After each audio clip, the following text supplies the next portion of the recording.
பஞ்சாயத்துக்கலாமா பயந்துட போறேன். தஞ்சையில் மீத்தேனுக்காக நிலங்கள் கையகம்.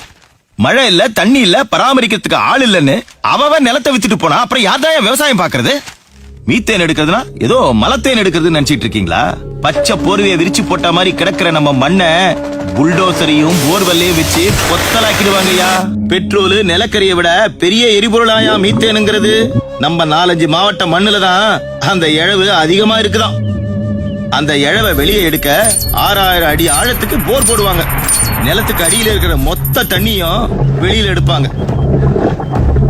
அந்த இடத்தை நிரப்புறதுக்கு கடல் தண்ணி உள்ள வரும். அதையும் வெளியே எடுத்துட்டு ஏகப்பட்ட ரசாயனம் எல்லாம் இருக்குதியா, அதெல்லாம் அவ்வளோ ஆழத்துக்கு வேகமா பீச்சி அடிப்பாங்க. பூமியோட அத்தனை அடுக்கையும் புலந்துகிட்டு போய் அது கீழே பயங்கரமா வெடிக்கும். அந்த ரசாயன கழிவையும் உப்பு தண்ணியும் வெளியே எடுத்து கொட்டுறப்போ நம்ம மண்ணுல இருக்கிற மரம் செடி கொடின்னு அத்தனையும் கருகி சுடுகாடா போயிடும் ஐயா. பூமியோட அடுக்கெல்லாம் செதஞ்சு போய் நாம பெருமையா நினைக்கிற பாரம்பரிய கோயில்லாம் சுக்குநூறா நொறுங்கி போயிடும். ஊருக்கே சோறு போடுற நம்ம மண்ணு உப்பளமா மாறி போயிடும்.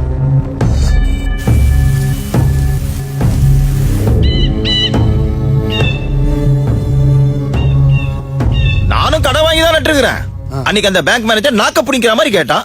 அதுக்காக ரியல் எஸ்டேட் காரனுக்கும் ஃபேக்டரி காரனுக்கும் நிலத்தை கொடுத்துட்டு கடன் அடைச்சிட முடியுமா?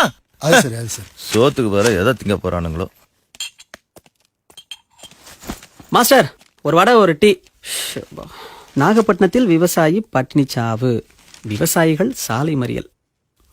ஆமா, இந்த விவசாயிகளுக்கும் வேற வேலை இல்ல, பேப்பர்காரங்களுக்கும் வேற வேலை இல்ல. பட்டினி சாவாம் பட்டினி சாவு. மாசத்துக்கு 20 கிலோ அரிசி தராங்க, அதை வாங்கி திங்க வழி இல்லாம எப்படி சாக முடியும்? சும்மா பரபரப்புக்காக எதையாவது பண்ணிட்டு அப்புறம் பஸ் மறிக்க இறங்கிறாங்க. வெட்டி போய் எதுக்கு சட்டையை பிடிச்சா?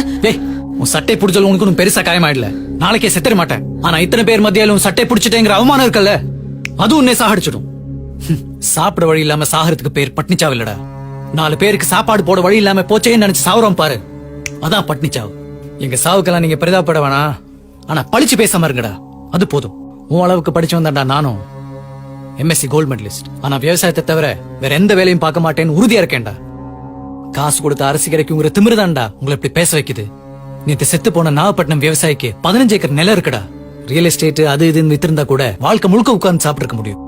ஆனா இதுக்கான சோத்தை போட முடியாம போச்சேன்னு தான் தொங்கி இருக்காரு அவரு. போடா.